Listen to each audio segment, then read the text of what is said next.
Bismillahirrahmanirrahim. Assalamualaikum warahmatullahi wabarakatuh.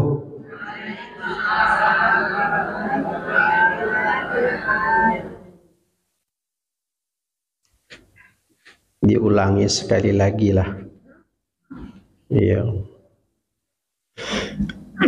Tanam pinang rapat-rapat agar puyuh tak dapat lari. Karena jawabnya belum semangat, saya ulangi sekali lagi.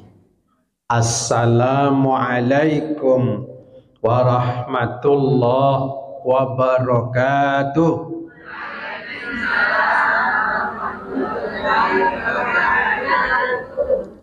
Itu baru semangat. Enak.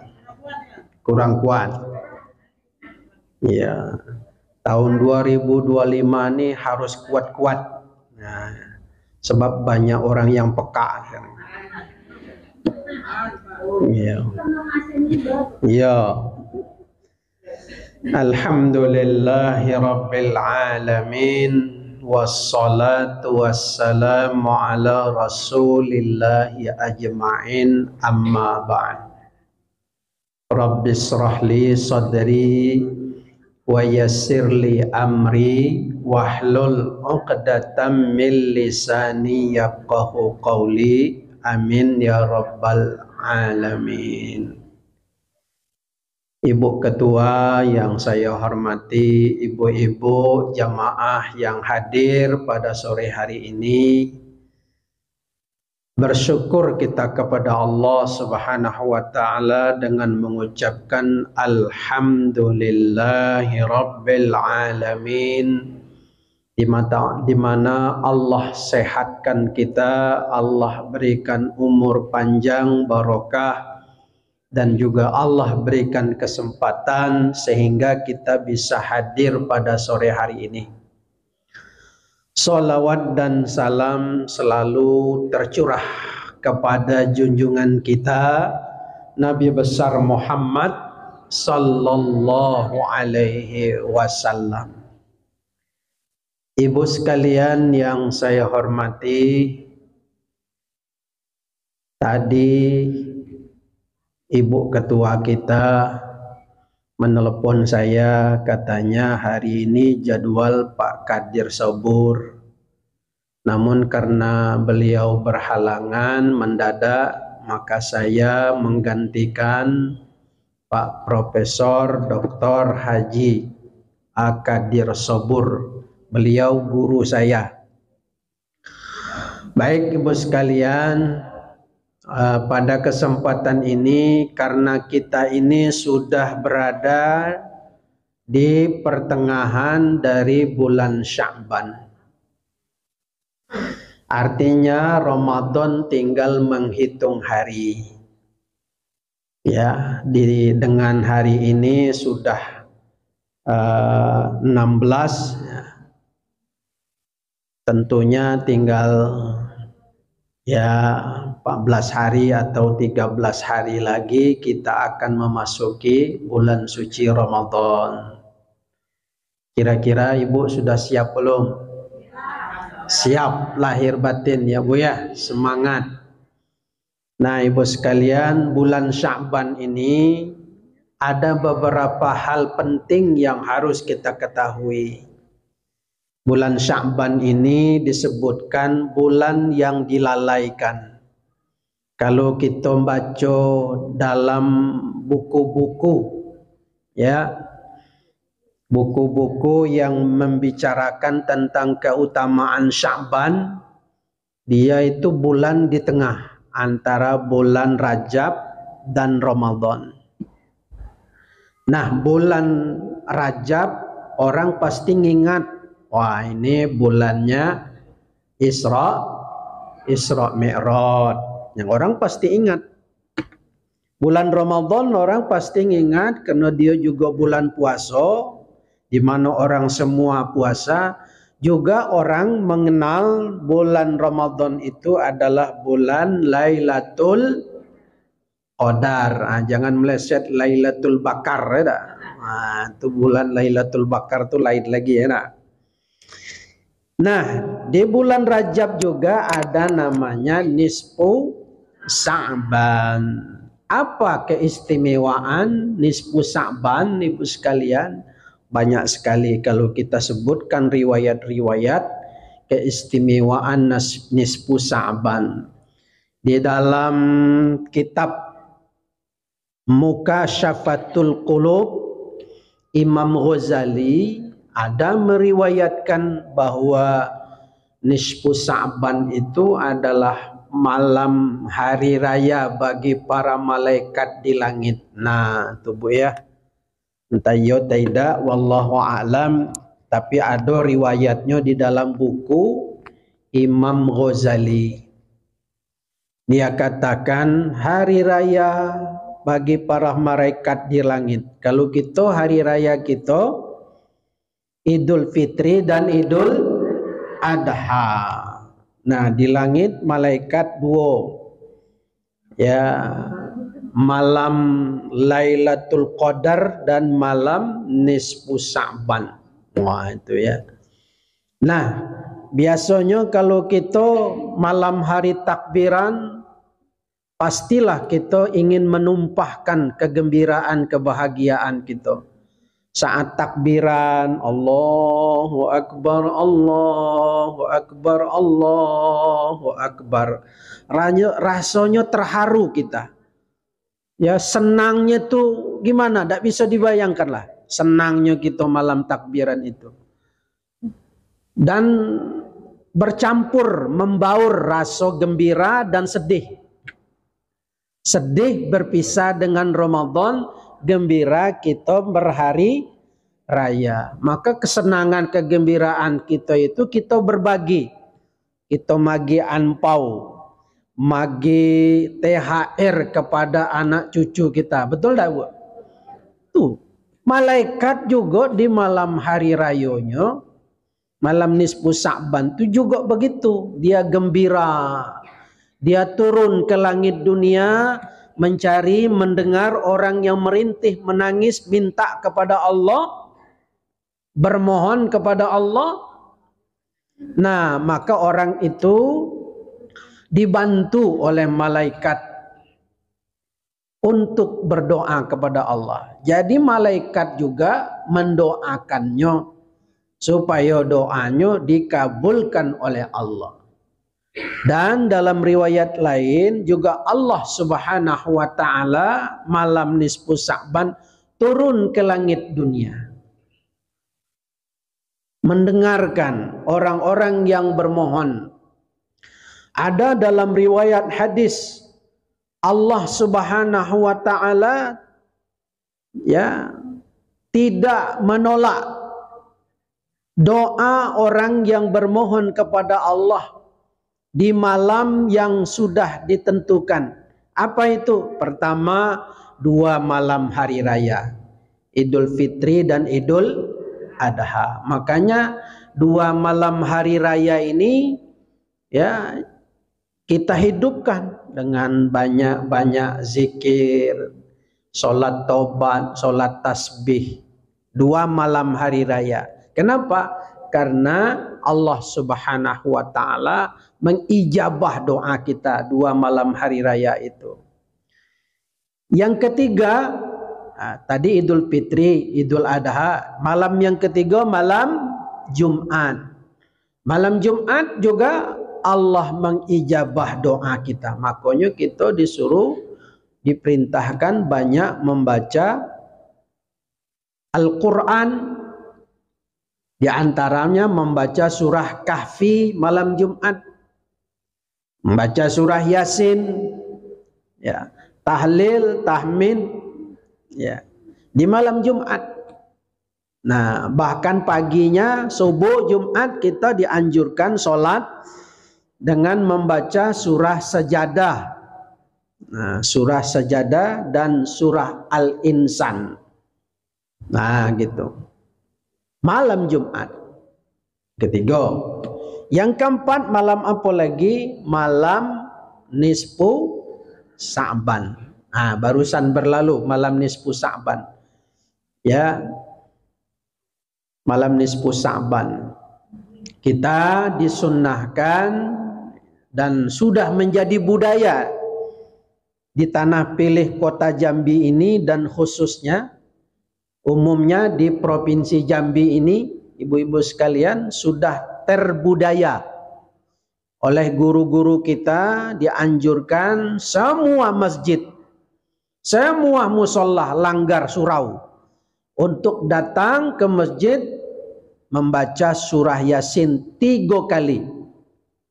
Pertama niatnya untuk dipanjangkan umur.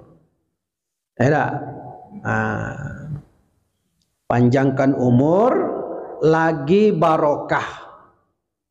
Jangan minta panjang umur bae berkah tidak. Ndak ada guna juga ya dak. Mau dak ibu umurnya 200 tahun tapi buang kotoran di tempat tidur itulah, mau dak? Pasti tidak mau, ya.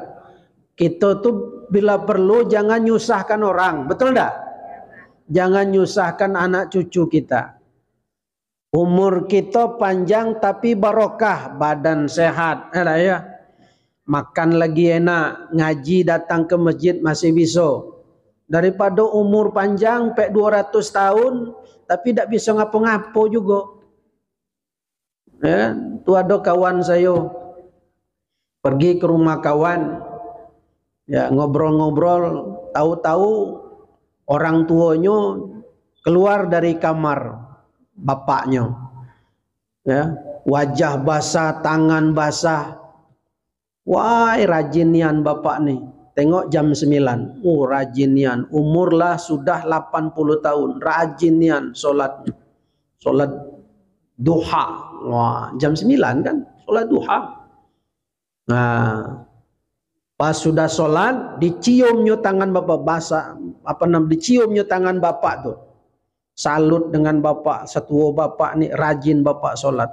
Sudah tuh dijawab oleh bapak tuh, siapa yang sholat duha? Kata, saya sholat maghrib gitu. Nah,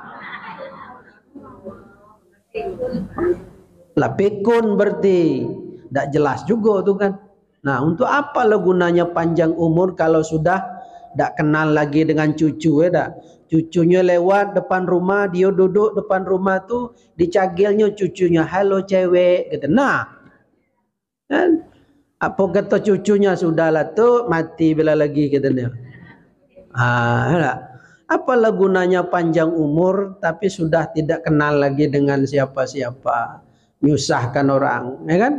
Makanya berdoa malam nisfu Sa'ban, panjang umur lagi barokah. Tuh, ya kan?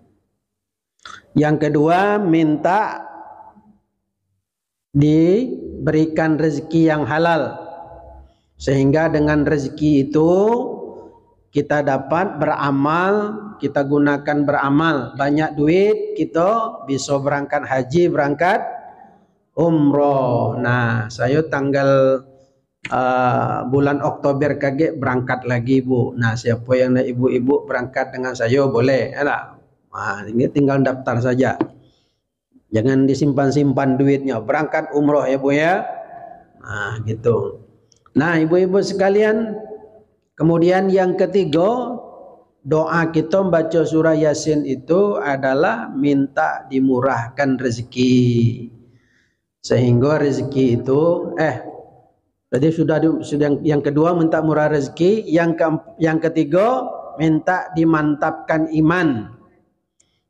Minta dimantapkan iman, sehingga dengan iman yang kuat itu kita menjalani kehidupan kita ini dengan baik dan barokah.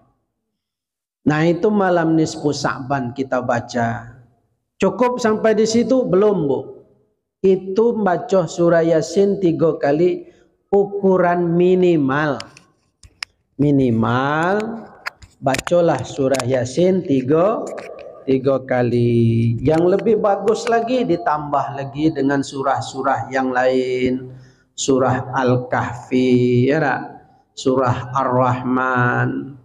Sudah itu juz 1, juz 2, juz 3 sampai juz 30.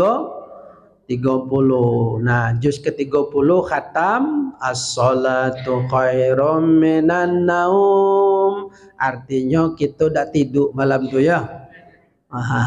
Tuh. Tuh bila perlu kan, bila perlu tuh. Nah, kalau tak sanggup tak usah, enak.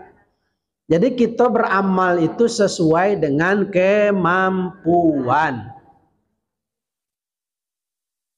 Menjalankan perintah Allah sesuai dengan kemampuan. Beda dengan meninggalkan larangan. Kalau meninggalkan larangan harus 100% kita tinggalkan. Kalau menjalankan perintahnya sesuai dengan kemampuan lah. Maka kalau kita tak bisa berangkat haji kena duit tak ketik, jangan dipaksa. Kan? Lain dengan larangan. Misalnya larangan berjudi bagi laki-laki. Kalau perempuan larangan riba, menggunjing.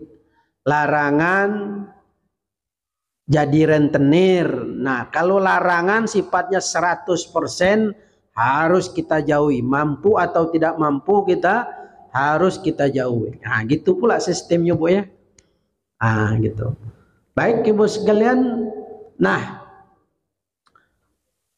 bulan Sya'ban itu ibu-ibu diperingati karena kalau di bulan Rajab kita memperingati Isra Mi'raj. Itu yang terkenal. Sebenarnya bulan Sya'ban ada 3 hal yang harus kita peringati. Pertama, turunnya perintah sholawat kepada Nabi. Di dalam Al-Quran tuh, Innallaha wa malaikatahu yusalluna 'alan nabi ya ayyuhalladzina amanu sallu 'alaihi wasallimu taslima. Ini surah Al-Ahzab.